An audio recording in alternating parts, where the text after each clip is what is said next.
Hello, look at you. Himesh, Hi. how are you doing? Good. How are you? Good, good, good. Listen, it's about 1 minute two, so I think we've got people logging on already, but thank you for joining. Where do we find you today? I'm just at home in London. Okay, all right, so it's Yeah. later there. Thank you for doing this, man. I appreciate it. Oh no, pleasure, pleasure. Good, good.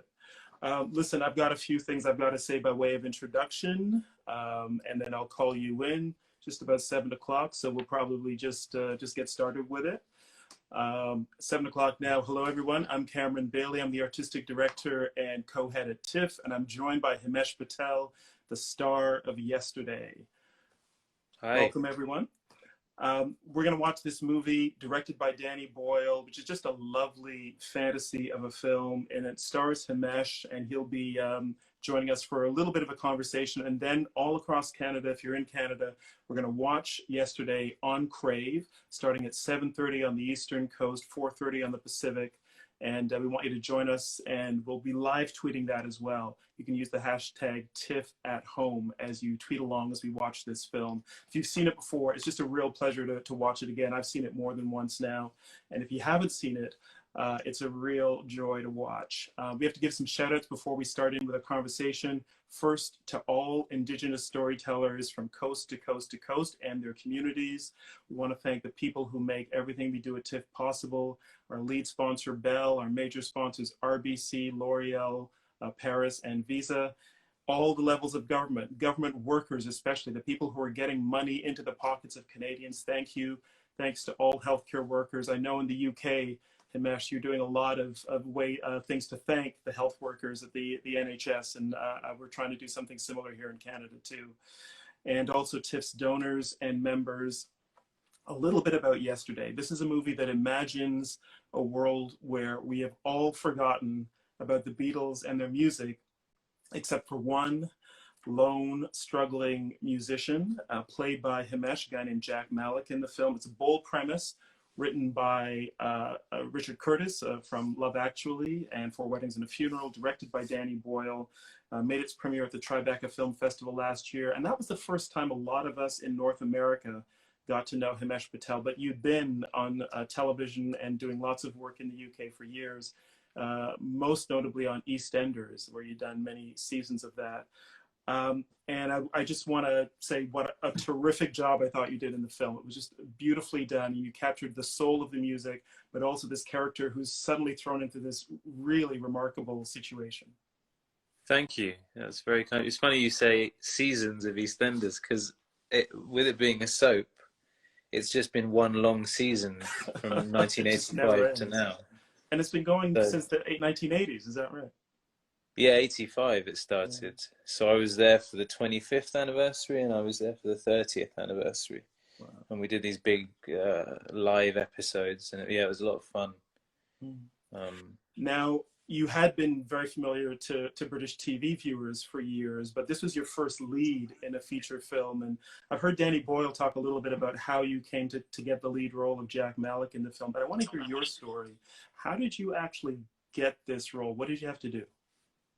So I was, this was at the end of 2017, and I was in New York doing a play, and I had just an email through from my agent, because that's how things kind of come through to me. And it was for, all it said in the email was it's a new musical project, or it's a Danny Boyle film with musical elements. Very cryptic, you know, they're not giving much away. And I just, the brief was that I had to do a monologue from a play, and they provided this monologue, and I had to sing a Coldplay song of my choice, preferably with accompaniment. So I did the monologue, and I borrowed my friend Steph, who lived in New York. She was in the play. I borrowed her guitar, and I did a cover of a song by Coldplay called We Never Change, which is a beautiful song from their first album. And I sent that off, and then this was after we finished the play. I went on a few days away, and I was on a coach to Boston, and I got a call from my agent saying they want they want to meet you. Danny Boyle wants to meet you, and also, by the way, the script is, they're sending you the script, and it's written by Richard Curtis. That was when I found out that it was. And then a few days later, I sat down to read the script, and that was when I found out what it was, you know. And I was just kind of blown away. So I had to prepare another 3 songs and some scenes from the film, from the script as it was then. And so I did that. I prepared. No, it was just 2 songs at that time, actually. And at that point, they were Beatles songs. You had to. Yeah, I had to pick two of the songs that were in the script. Right. And so I was kind of, I borrowed my friend's guitar again, because I went back to New York and I had a few more days in New York, and I just spent 5 days with my friend's guitar, just trying to play these songs. You know, I wasn't particularly good at guitar. I could just about get by, and so I had to really learn a lot in just before the audition. Really. Oh, my signal's frozen a bit. Oh, you're back. Good. Hey, you got me. Yeah. Yeah. So am I on Wi-Fi? There we go. Have you got me? Yeah. My internet's being a bit funny. Technology. What are we gonna do? We're doing our best in the situation. Yeah. Yeah, so then I went back to London, and I met Danny and Richard and auditioned with them, and yeah, it was great. It was nerve-wracking, because I was walking into a room with Danny Boyle and Richard Curtis, and having to play the Beatles songs as well. Yeah, but it was great, because they're both so lovely, you know, and they're both so generous, and I kind of relaxed pretty much straight away, and just enjoyed myself. I kind of went into the room going, at that point, kind of going, look, the chances are slim that you're going to get this thing. You might as well just go in and enjoy yourself. And so I did, and then I auditioned one more time. And I actually thought I'd ruined it. I thought that second audition, I was like, I don't think I did well. But it worked out. And then there was like a long process of like, just back and forth with me and my agent, just kind of like, so have you heard anything? Do we know what's happening? Am I still in the mix? But it was, because it was Danny's movie, it was Richard's movie, it was a studio movie. There's a lot that goes on with that process of, you kind of have to wait. They have to do, especially when Danny was so keen on casting me, but I was completely unknown in a lot of respects, you know.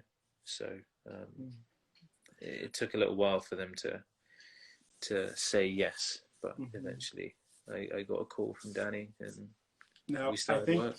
I think you're too young to have been part of the original Beatles generation. They broke up 50 years ago, but your character is meant to really kind of carry the spirit, the strength, the power of that music, and try to convince the whole world that these are great songs. And there's some hilarious scenes in the film where you play a Beatles song and people are like, yeah, it's all right. And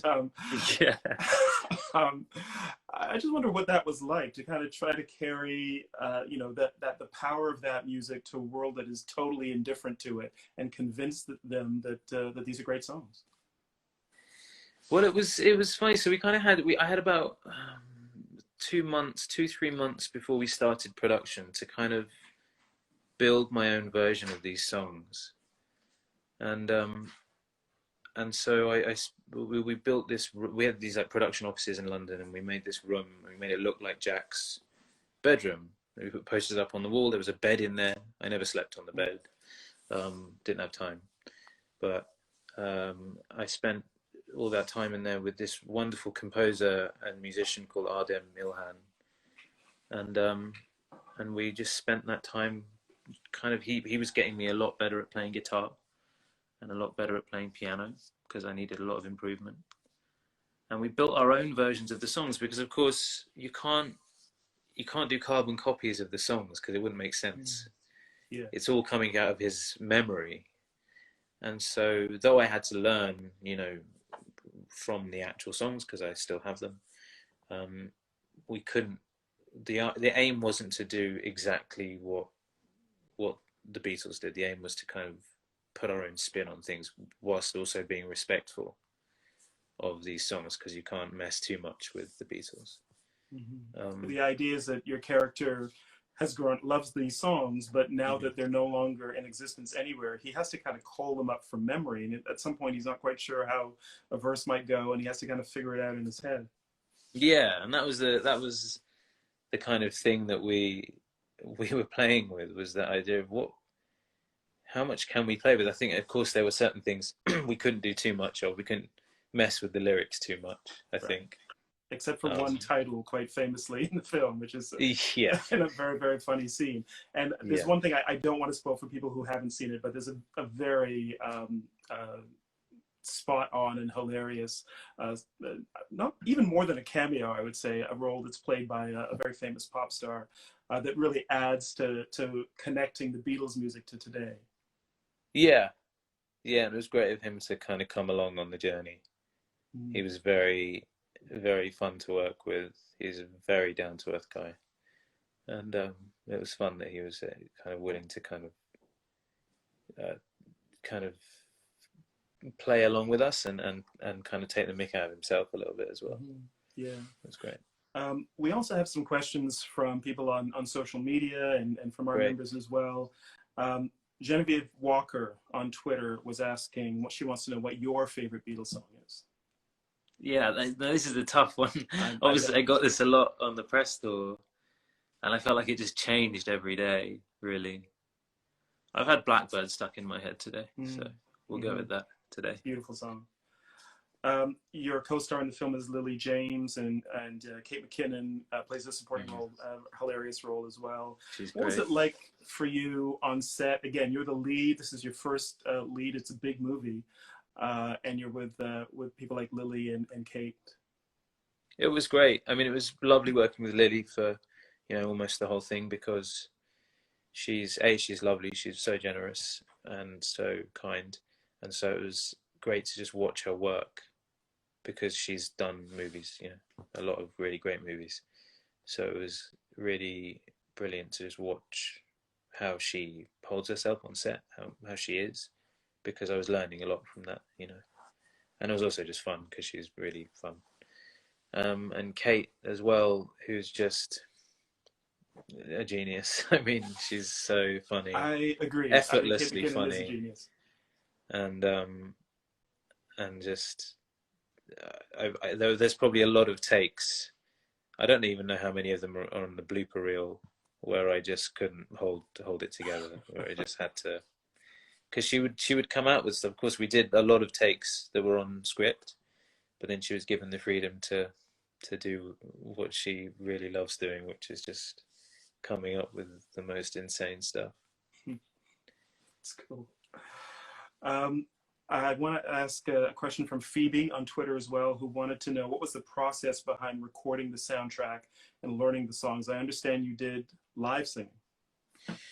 Yeah, so when we were shooting, everything was recorded live. Danny was quite keen on doing that because he felt that it gave a certain weight to the songs that you just wouldn't get if it was done like a traditional musical often is, where it's kind of pre-recorded and then you sing along to a backing track. But because these songs are happening in that moment, it's the songs are all incidental. He didn't want there to be any discrepancies. He wanted to be able to cut between different takes or use whatever he wanted to use, but he wanted that weight to the songs having been recorded live, because he felt you can tell when something's pre-recorded and when it's done live. A little bit of extra pressure on you as the actor, though, isn't it? It was, but I knew he didn't jump it on me at the last second. We had that from the beginning, and it just gave me the impetus to be the best I could be on the day, and just know that I'd done all the work beforehand, and I'd be fine, There's another question actually from one of our members and someone who's very close to TIFF. Her name is Sari Ruda. and she wants to. Her question is: having sung your way brilliantly through yesterday, she's seen it before. Are you looking for more parts with opportunities to sing and to play guitar? Is being a musician going to be a bigger part of your acting? You know what, I think I've probably done like the best kind of thing I possibly could have done, involving me singing and Yeah. playing an instrument. I don't know if I'm ever going to find anything that's as fun as what we got to do. So it's not something that I'm hunting out, you know. But it was really fun, and I'm enjoying kind of having opened that box for myself. We'll see. You never know what might happen with it. Yeah. Do you feel like you've kept any of the chops that you gained as a piano player and a guitarist? I keep thinking during this weird period where, you know, we're all locked down, where I was just like, I really should do it more, because thankfully I've been busy. I'm lucky to have been busy, so I haven't had as much time as I would have liked, but now I don't have that excuse. So I kind of need to pick it back up. Yeah. You've probably had this question before, but I do want to ask about the character Jack Malik, and from a South Asian background as you are, no fuss is made about it in the film at all. I think it's referred to maybe once. It's never a dramatic issue in the film. Was that something that you and Richard and Danny were all kind of on the same page about from the beginning, or did you have to talk that through? I think we were kind of on the same page about it, in that we didn't really talk about it. It wasn't too necessary to talk about. There were just moments where once we'd cast Meera Syal and Sanjeev Bhaskar as my parents, we were talking about what home life would have been like. We're talking about our family history, you know, just for ourselves. And then, you know, certain decorative elements of our house, that sort of thing. Those were moments where it came up. But narratively, as you say, it doesn't really have an impact on the story. So you didn't necessarily feel the need to kind of discuss it too much, which I was really relieved of, to be honest, because, you know, sometimes it's necessary to, but, you know, I'd like more occasions where it's not necessary. Right. It's just Britain. It's not unusual. Exactly. Yeah. You're working on a couple of things now that I haven't seen yet. One is a series that I'm very intrigued about for HBO Max, which I think is called Station 11, and I hear that actually is increasingly relevant. Can you tell us about that? Yeah, it's very strange. So we just started filming that at the beginning of the year. That we've kind of filmed the pilot, and then we were on a break anyway. But it's based on a really great novel called Station 11, same name, by Emily St. John Mandel, and the novel is set in Toronto, but we've been filming in Chicago. Usually it's the other way around. Yeah, I know. But the story begins with a flu from Asia that is far more aggressive than what we're going through now. It kind of decimates the entire population of the planet within a very short period of time, and everything is reset completely. But obviously there are parallels to what's happening right now, so it's very strange. Very strange in that we filmed the pilot, and then we were going to take a break until the summer, and in that period is when all of this has kind of escalated to the point where, you know, we're now at home and unsure of what's going to happen. So I'm not sure. I'm waiting to hear what's going to happen, but hopefully we can pick that one back up again at some point, because it was a really exciting project, you know. But of course, eerie, we had to do the right thing. Yeah, it is eerie. It's really, really strange for all of us who were working on it. But that's the way it is. It's something that, you know, has been on people's minds clearly for a long time. It's just it's a shame that it's kind of come about at the moment. How are you managing through this time? You said that you've been busy. Yeah, well, I had been up to, you know, between shooting yesterday and then, you know, now it's been a very busy time, which is great. But otherwise, I'm just kind of, my cat's gonna come and say hello. Are you? No? Does your cat want to say hello? No, he actually didn't want to. He just ran away. No, you can't talk cats. Sorry, guys. It's his. Yeah, I've been keeping busy though. I had a couple of ideas for potential projects that I've not had the time to necessarily, you know, sit down and think about. Right.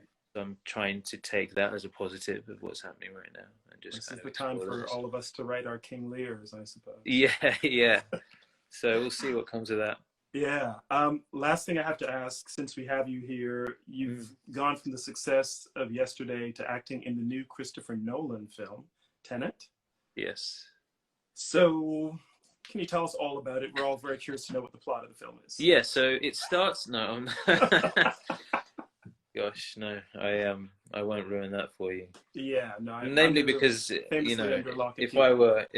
I am a film fan. So if anyone ruined anything about the new Christopher Nolan movie for me, I'd be out for blood. So yeah, it's a film, and hopefully I'm in it. You're really not going to say anything about it. Yeah. All right. Well, we look forward to seeing you in that as well. I think that's scheduled to open in the summer, and I hope we're able to see it then. We're going to start watching Yesterday, 7:30 p.m. on the eastern North American coast, 4:30 p.m. on the west coast. In Canada, we're watching on Crave, but if you're elsewhere, just find it wherever you can. I saw somebody log in from Nigeria just now, Kunle Afolayan. So that's good to see people are watching probably from all over the world. And we use the hashtag TIFF at home. Himesh, thank you again for talking to us, and congratulations on the film. I think you were terrific in it. Thanks. I hope you all enjoy the movie, and I would stay up to watch it, but it's gone midnight in the UK now. So, and I've seen the movie a couple of times. I bet you have. Yes. Well, listen, thank you again. You enjoy it. Yeah. Thank you. All right. Take care. Thanks. Cheers. Bye. Yeah. Bye-bye.